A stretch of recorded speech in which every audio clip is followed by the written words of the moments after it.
In this video, I'm putting together this face using products that I'm really on the fence about and don't know whether I should toss them or keep them. And I'm just trying to get a second, third, fourth, fifth try to see if they are products I should keep or let go. Let's get into it.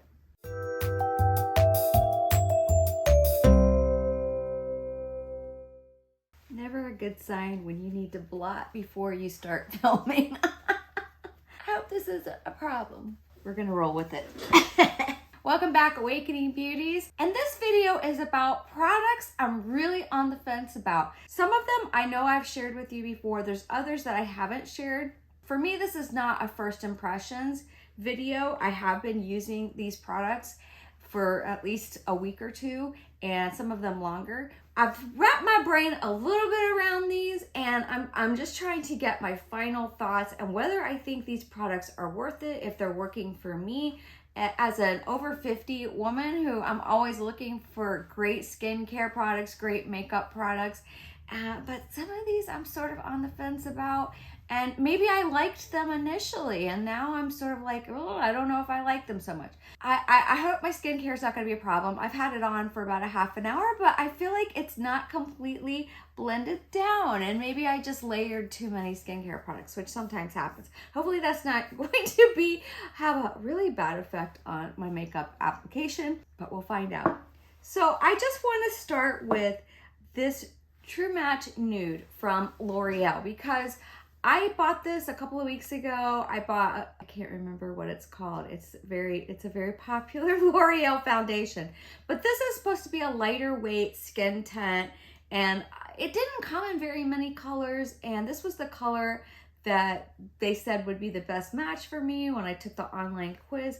But I find it to be just a little bit dark on me.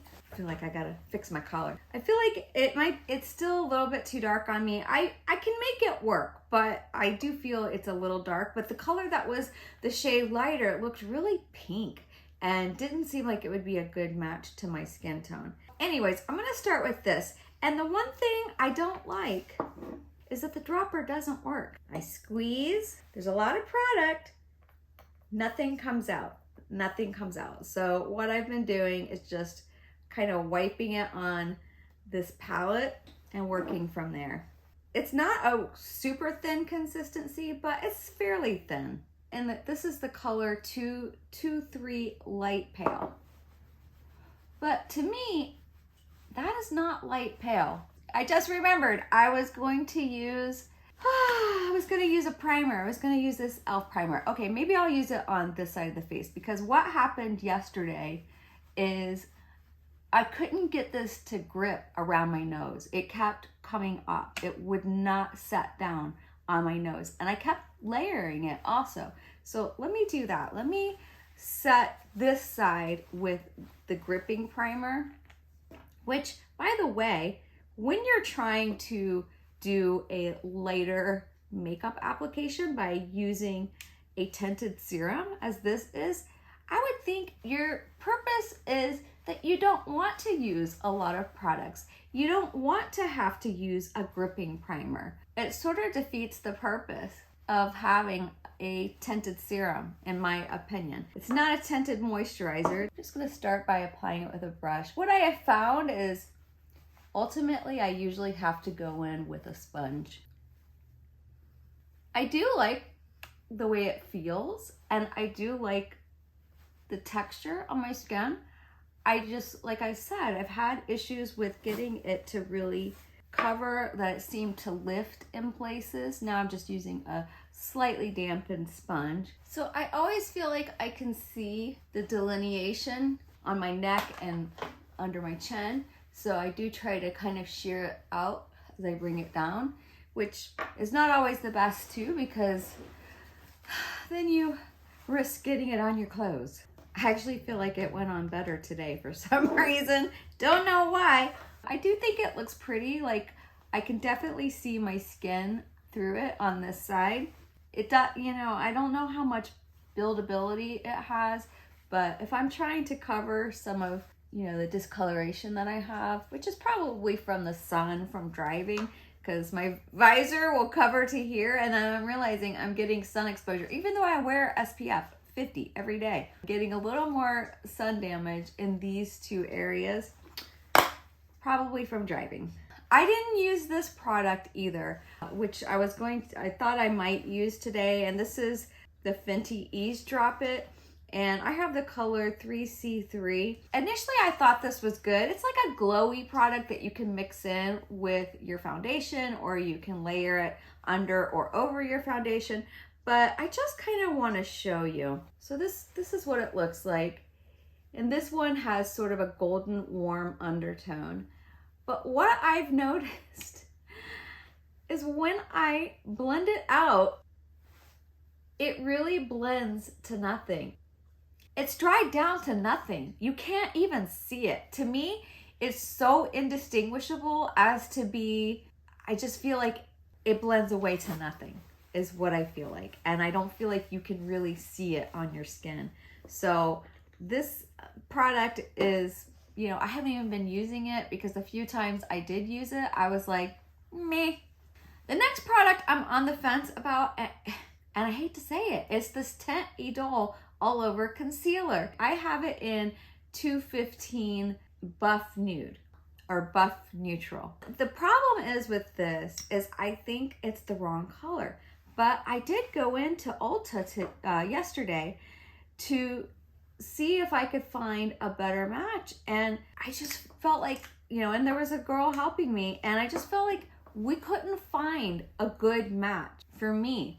So the problem is that when I blend it out, I can see, like, I tried to sheer it and blend it with whatever foundation I'm wearing, but I feel like it just creates little speckles, you know, where you can see the little peach speckles, that it never really blends out perfectly. And I love my Natasha Denona High Glam concealer so much that this is never getting worn because I don't like the way it blends out. I don't like the way it looks. And the reason I'm using my finger is because I feel like I can get a more sheer coverage and better blending if I start out using my fingertip. Whereas like my Natasha High Glam, I can go in with one of my concealer brushes right away and there's no issue. This is the brush I really love. It's the N16 from BK Beauty because I can really sheer it, and then these soft bristles I can buff right here where I have little lines. So what I can see is I feel like it breaks up a little bit on me, and I don't understand this because I don't see that on other content creators who go on and on about this product, but I just feel like it doesn't work for me the way it works for other people. Unfortunately, I think this is a product I'm just not going to use. I got this Essence eyeshadow stick in Love It Choco Lot. Love It Choco Lot. It's an eyeshadow stick, little chubby eyeshadow stick. And I just feel like it's not as blendable and workable as other eyeshadow sticks I have. I like the color and the concept. I just have to keep going in and in and in. And it's a drier eyeshadow stick, so you don't have as much time to blend it and work with it. So you kind of have to work fast. And I just, look, and you can hardly even detect that I've put anything on. Let me go in more heavy-handed with it. Just use my finger. Let's see how that works. Yeah, you know, it's just not an eyeshadow stick I'm ever going to use because I have so many other better options with the Laura Mercier Caviar sticks and the Bobbi Brown eyeshadow sticks. And even the e.l.f., which I don't have any right now, but the e.l.f. eyeshadow sticks are better than this. And the CoverGirl eyeshadow sticks are better than this. It just blends to absolute nothing.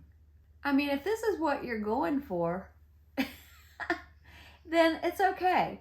I'm just gonna shear it out a little bit on my lid. You know, this is just underwhelming. I've made my decision. I don't like this product. Hey, by the way, I was just noticing that like 85% of you that are watching my videos aren't subscribed. And maybe you think you're subscribed because my videos show up on your feed, but you're not actually subscribed. So do me a favor, just check below to make sure you are subscribed, and also hit that notification bell. That way you know right when I upload. Now back to the video. The other product I'm on the fence about, and I talked about this, I made a short about it, I put it in a video, I might have even put it in 2 videos, is the Finest Fleck Glitter Shadow from e.l.f. I got it in Champagne Showers. Comparing it to my higher end toppers, like the Natasha Denona, and I swatched them out on my hand to really get a good feel of how the formula was. I just feel like this takes a lot of building to get a payoff.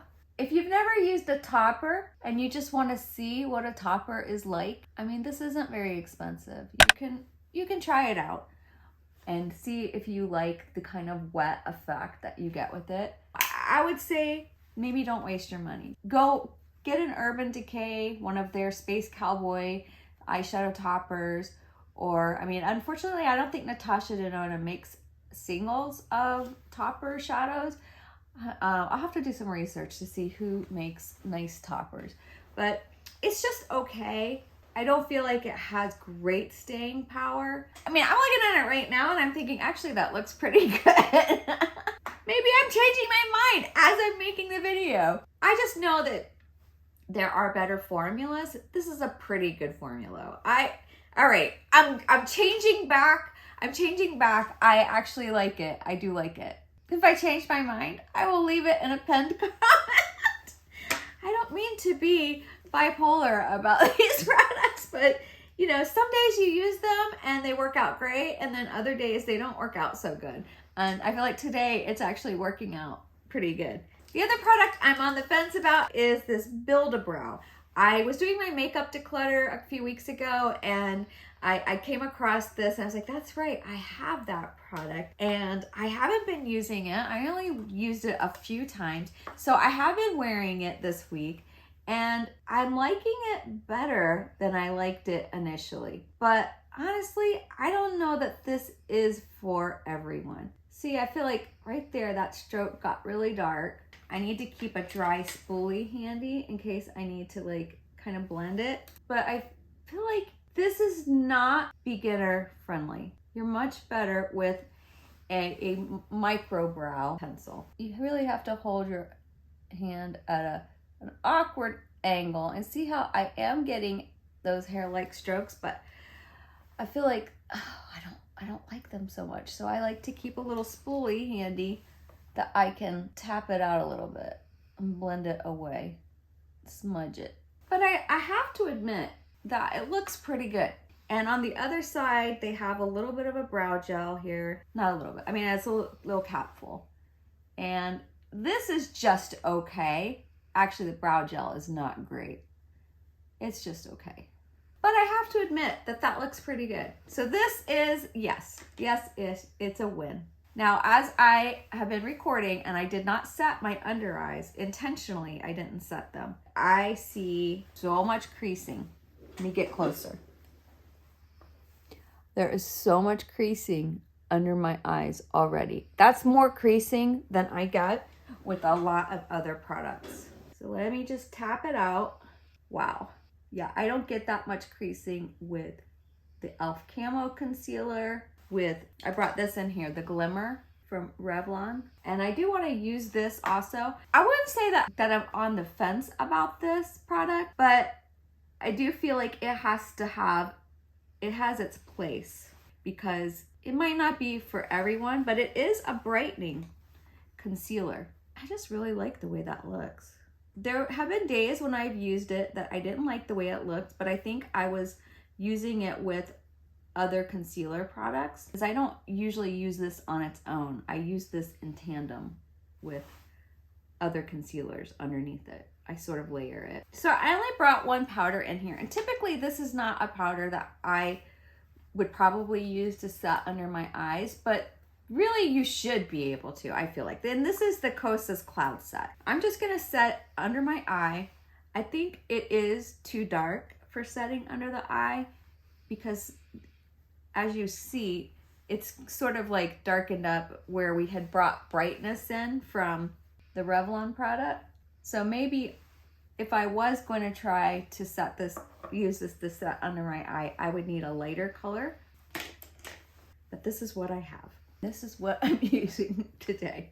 I do like the blurring effect that I get with this. I think it is a really nice setting powder. It's very similar to the Charlotte Tilbury Airbrush Flawless setting powder. I feel like I'm going fast because I have somewhere to be, so I have to like speed this up. The pressure is on. I'm not caring for how that's set under my eyes. So final thoughts on this is it's nice as a final setting powder, but I wouldn't use it to set under my eyes. It's definitely going to be a no for me to set under my eyes.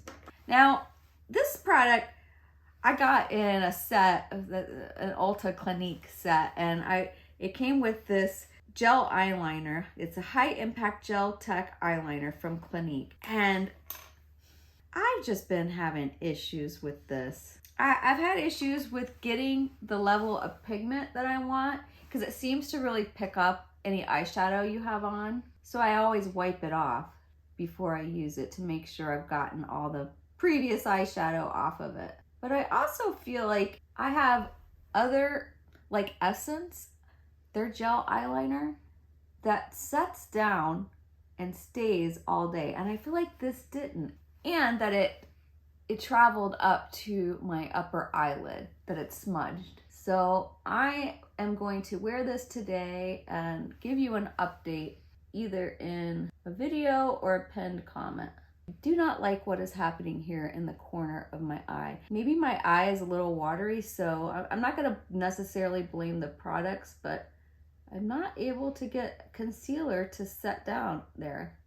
And because you can't, I don't think you can sharpen this end, it sort of gets too dull and rounded. That makes it difficult to create a wing if you're trying to create a wing. So I just, kind of use one of these pointed Q-tips to try to wing it out a little bit. The other thing, because you can't get a very fine tip on this, that it's really hard to get it a thin line, because I like to really thin out my line at the inner corner. This could be just my application technique, really. It's the wing, though, that bothers me, that I can't do a wing with this. Yeah, I'm not happy with how that looks. I feel like I don't have the control with this. If I wasn't trying to create a wing, if I was just trying to tight line, I think that would be okay. I think this is probably better just for tight lining. But for creating a wing, no, it's not going to be for me. I got this blush from Essence. I think it came in a set with this. It's called the Love It Chocolate. It's a cream blush. And I've been just sort of on the fence about how I feel about this. I don't think that it lasts as long as some of my other cream blushes do. I will tell you, it also has a chocolate scent, which actually is really nice. If you like the way chocolate smells. But the color is also very peachy. Not as pink as, I like blue leaning pinks for my skin, just because anything that's a warm pink tends to look more peach or coral on me because I have a warm undertone. Yeah, this is what it looks like on the back of my hand. It's actually a really pretty color. I just don't love it on me, but the price was really good. These were very inexpensive. So I'm not mad about that. And Essence does make really good products. Not even for a drugstore price. But the other thing I don't love about this is it's a little patchy. It's a little patchy. If I take a sponge, try to blend it out, just blend the edges a little bit, it just lifted right up. So let me try to fix it. Yeah, I feel like it's a little patchy. It lifts very easily, and the color is just meh. And I feel like I've gotten it too far on my face. Like it's too much. It's too much. All right, I only brought the Kosas in here. Multiple things go wrong at once. Oh, I didn't. All right, I was just gonna use, I'm having a really bad, having little allergies, but I'm also feel like I'm having a bad makeup day, and it might not 100% be the makeup. There's a lot of factors involved here. I think my under eyes look pretty dreadful. Not happy about that. I was gonna use my Physicians Formula bronzer. And the reason why I brought this in here is because when I was doing my declutter, I was like, yeah, I definitely hit pan. I'm gonna continue to use it. But I actually love the L'Oreal Infallible better than this. And this still has that coconut scent, which I don't personally love a coconut scent. It's okay. But I also have the e.l.f. bronzer now. And so I was gonna bring this in here to use it just because I haven't used it in a long time. All right, let's just use it a little bit. Usually I like to use the bronzer before I go in with blush, but we'll do a reverse. I mean, okay, it is nice. It is nice. I'm not gonna get rid of it just yet. That is a nice bronzer. I should probably just replace it. Now, I loved this ColorStay full-time mascara from Revlon when I first used it. It's waterproof.